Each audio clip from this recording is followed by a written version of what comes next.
They say, be like small children again, and thou shalt enter the kingdom of heaven. But how can thou be a small child again when one's daily actions feel obligated to keep themselves in more of a cage rather than a space that feels safe enough for play? More of a daily, I'm gonna do the things that I don't want to do that feel so involuntary rather than the thing that I will want to do with this life. People say live every day like it's your last. But if we lived every day like it was our last, any of us, none of us would be at work. None of us would be feeding the continual system that only sustains itself on your fear of death. Mine and this motherfucker's too.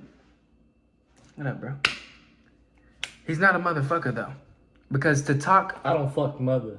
Exactly. I don't fucking play about that. Because to pervert this reality in such a way that perpetuates the very rape that we see before our eyes, algorithmic disguises that catch us in trance, memories and glyphs of romance, and yet all you see, once again, is continual perpetual loops of want and need, of preference of this thing and that thing, of insecurity and powerlessness that makes you feel the need to fuck mother, to be powerful over Gaia, to dominate your environment, to feel safe. But the more we shell up into that casing of threat and fear and jumpy spider tendencies, what tends to be the case at this point? The sun burns our skin. That architecture is akin to something seemingly much less powerful than your human expression. That's right. You're a biological parasite. And even if your sun absorbs the skin, it just so happens that this entire society is a reflection of your consciousness, of your inability to walk forward with sensitive sobriety, awareness, integrity, integral anomaly, allowing yourself to see beyond the limited scopes of these realities, seeing that you are the sovereign writer of the script that you inhabit. Not a blip on the radar, but the radar itself. Why are we so enamored by gaining wealth? Why are we so enamored by maximizing health? All of these sound like linguistic codes that perpetuate a fear of death once again, making you believe that maximization of your vitality and life force is anywhere outside of your breath, of your awareness. It's not easy. Programs of dense, sticky architecture running through the body, family, ancestral masks of scarcity, linear time since you're born in this body, being thrown into the trance of linguistic hypnosis, not just the language, but the resonance of what's around and surrounds you. Because everybody in your environment is on their biological ticking time clock, and the fear of extinction extending the repetition and loops of conditioning and comfort and air conditioning. Biological parasite, once again, fright, the need to shell yourself up and not be able to go outside. Why do we all live in AC? Why are we born into the spell of Freemasonry? Brick by brick, building something of a castle of defense when it's really made of sand. When God's hand is not foreign to consciousness itself. There's not something you had to be distant from to gain what was always eternal abundance and wealth.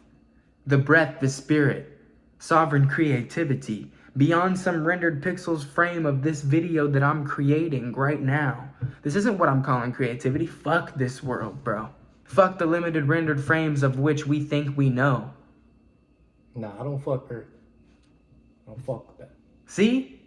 We got bro correcting me on the language, because these linguistics, even though they mean nothing, only to the degree that we give them meaning, spinach, hammer, roller coaster, all those words just put shapes in your brain.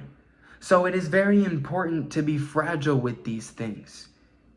Because out of nowhere, through these programs, waking up in this body, in these schools and everything, I see that, yeah, I wasn't a kid that got the luxury of not learning anything, of having a completely clear mind that was able to look at a tree before being told it was a tree and moving on because there was a category that it got put in, and curiosity and play were no longer on my agenda because, once again, caught in loops of thinking that I need to mend the same wound over and over again. Just saw Backrooms recently with this friend right here, and it was very clear within this movie, they was like laughing in our face almost, with the algorithmic experiment of which we find ourselves in, the tempo in which we have no control or sovereign authority over the stories and narratives of which we were handed, and they continue to play on repeat.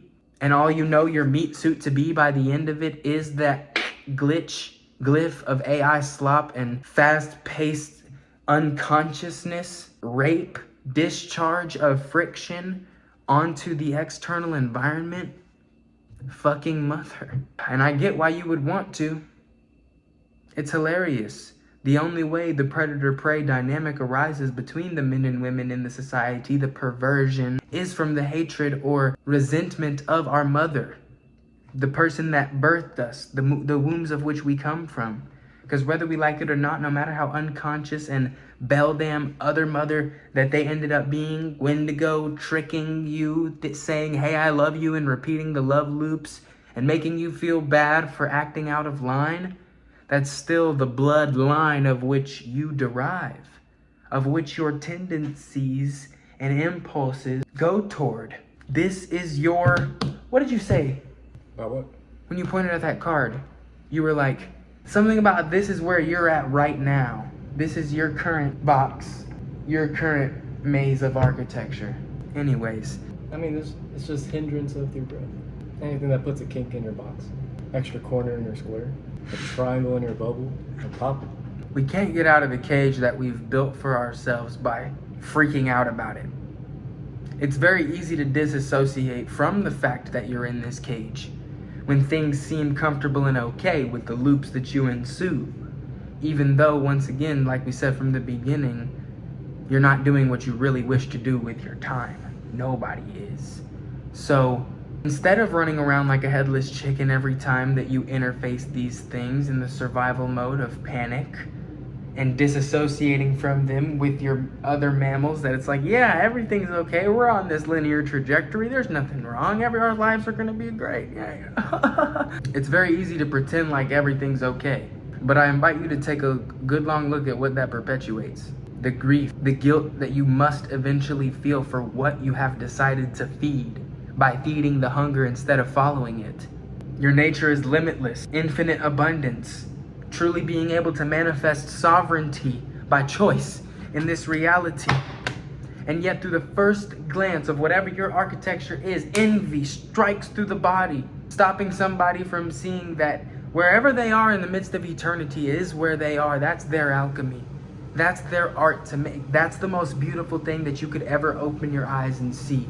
No matter if their body is a blob of nothing but fat and defense mechanisms and repetitive loops of schism, because the people that they're with decided to do nothing for them, decided to allow them to be nothing but submissive to the impulses. Zero masculine authority. Zero goal orientation. Not that that's always good to be beating people into linear braces. That's why pills like Adderall work for anybody, because it allows you to get A and B done easier. But who said that was ever the goal when we are in eternity? When the only thing to get done is have fun. Fuck your fucking... Watch out for profanity. Just children. What's your profanity? I don't care about your goals. I don't care about what you think needs to be implemented in the midst of this.